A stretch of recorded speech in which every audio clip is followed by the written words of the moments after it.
3, 2, 1, 0.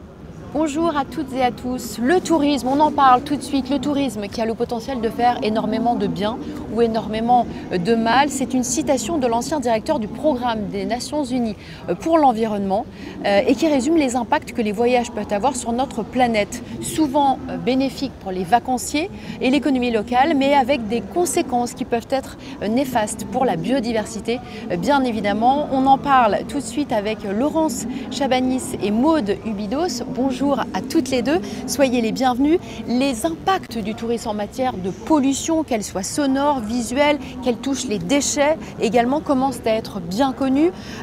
Pour autant, le tourisme reste évidemment un pilier de la croissance économique pour de nombreux territoires. Alors comment réussir l'exercice d'équilibriste, de prendre en compte cette biodiversité tout en maintenant la sacro-sainte fréquentation, Laurence? Moi, je dirais que la première des choses à faire, c'est déjà d'essayer de bien connaître qui fréquente son territoire. Pourquoi ils viennent, quelles sont leurs motivations, est-ce que ce sont des touristes, est-ce que ce sont des habitants? La deuxième chose à savoir, bien sûr, c'est quelle richesse on dispose sur son territoire, en particulier ses patrimoines, sa biodiversité.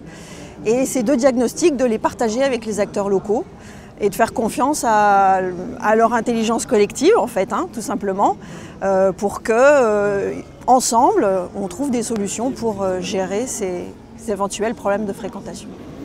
Maude, vous partagez ce point de vue? Bien sûr, je le partage et je rajouterai que finalement dans les aménagements qui ont été faits à l'époque dans les grandes destinations touristiques, et notamment nous pour ce qui concerne notre station balnéaire, donc issue de la mission Racine, il y avait finalement une grande modernité parce qu'en aménageant certains espaces, on en préservait d'autres. Pour une ville comme le Grau-du-Roi qui accueille certes un grand nombre de touristes durant la saison estivale, on a un territoire qui n'est finalement urbanisé qu'à 10%. Donc ça veut dire que plus de 2500 hectares de la ville sont en zone protégée, en zone préservée. Donc pour ça c'est important, on arrive à concilier les deux. Laurence Chabanis, quelle trajectoire est-ce que vous avez en tête? Quel modèle pour le tourisme durable de demain est-ce que vous avez en tête?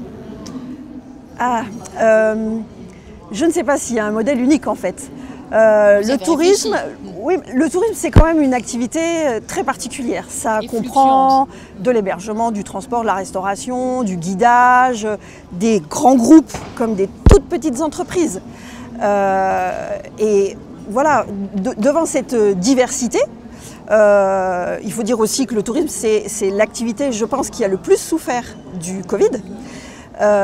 Maintenant, toutes ces entreprises doivent s'adapter au changement climatique. C'est aussi une composante un petit peu nouvelle pour la filière. Donc moi, je ne suis vraiment pas persuadée qu'il y a un modèle unique. Par contre, je suis persuadée que c'est maintenant qu'il faut y aller. Il faut vraiment se mettre en mouvement, bouger, réfléchir à ses pratiques. Alors, soit individuellement au sein de son entreprise, soit en collectif avec ses voisins, avec d'autres acteurs de sa filière. Mais je suis vraiment persuadée que c'est maintenant qu'il faut s'y mettre. On va s'intéresser, si vous voulez bien, au cas d'école de la ville de Grau-du-Roi qui attire chaque année 3,5 millions de personnes, ce qui est colossal. Quel dispositif est-ce que vous avez mis en place pour mieux gérer les flux de visiteurs dans les principaux lieux touristiques et limiter justement leurs conséquences, les conséquences de leur passage sur la biodiversité? Alors en fait, on a mis en place cette année, puisqu'on a ouvert au public un nouvel espace, qui est un site écotouristique avec un bâtiment classé, un phare, dans une zone elle-même classée pour sa qualité environnementale. Et donc on a dû bien sûr penser et réfléchir au cœur d'une plage, donc d'un espace extrêmement fréquenté. Donc on a mis en place des outils et notamment de la réservation en ligne, de la réservation obligatoire avec des créneaux de visiteurs et une jauge relativement restreinte et ça fonctionne. On a fait un grand aménagement aussi sur l'espace dunaire qui permet aux visiteurs une approche sensible de cet espace dunaire. Il va pouvoir comme ça pénétrer au cœur de cet espace naturel sensible et le découvrir. Et puis après, tout notre discours va être orienté là-dessus. On parie sur le fait que finalement, on protège mieux ce que l'on connaît. Et donc, c'est donner à connaître, donner à comprendre un espace naturel pour mieux le préserver. Et là, vous rejoignez l'avis de Laurence Chabanis. On restera là-dessus. Merci à toutes les deux pour cet échange qualitatif. C'est la fin de cet échange. Merci de nous avoir suivis.